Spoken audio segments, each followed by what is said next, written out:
So let's take a look at a few examples of free body diagrams. The one on the left shows the diagram for a book that is just sitting on the table. And the capital N pointing upwards stands for the normal force. The gravitational force is F sub g. You can notice that the arrows have the same length. That means that the object is in equilibrium, meaning that it's either not moving or it's moving at a constant speed. The diagram on the right is very similar, but here the normal force arrow is larger than the weight force arrow. And so we know that the object has an upward acceleration. Now this description says that the person is accelerating upward while in an elevator, so that's why there's a normal force pushing up. But the fact that they're accelerating is what tells us that the normal force is bigger. If they had been accelerating downward, then the gravitational force would be bigger. Not that the weight suddenly increases, but the normal force would be smaller, a smaller arrow than the weight force.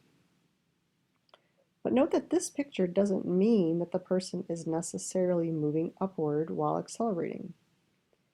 A person who is moving downward in an elevator and decelerating, losing speed, would also have this same diagram representing them, so that there would be more force working against their downward motion that would slow them down.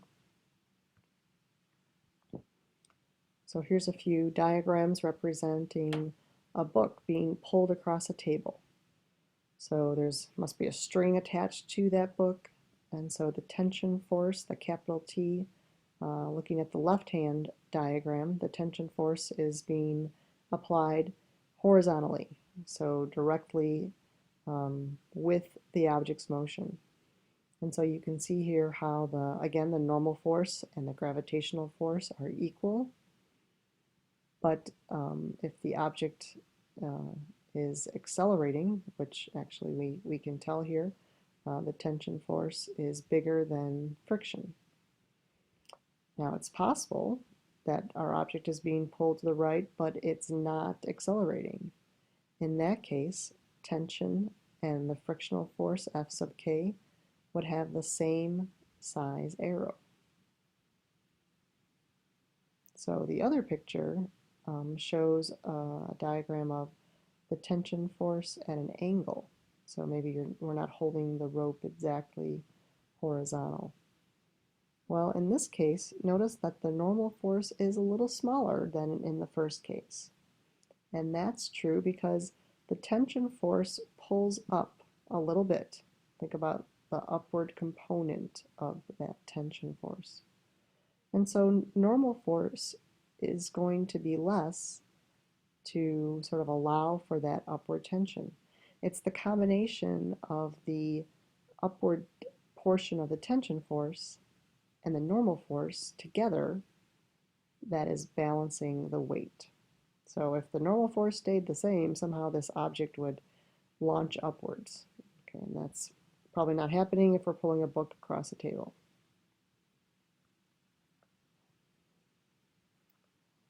So here we have a book sliding along a table, but it's slowing down.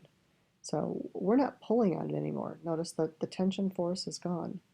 So this is an object that has been obviously given a push because it is moving, but it's not being pushed right now.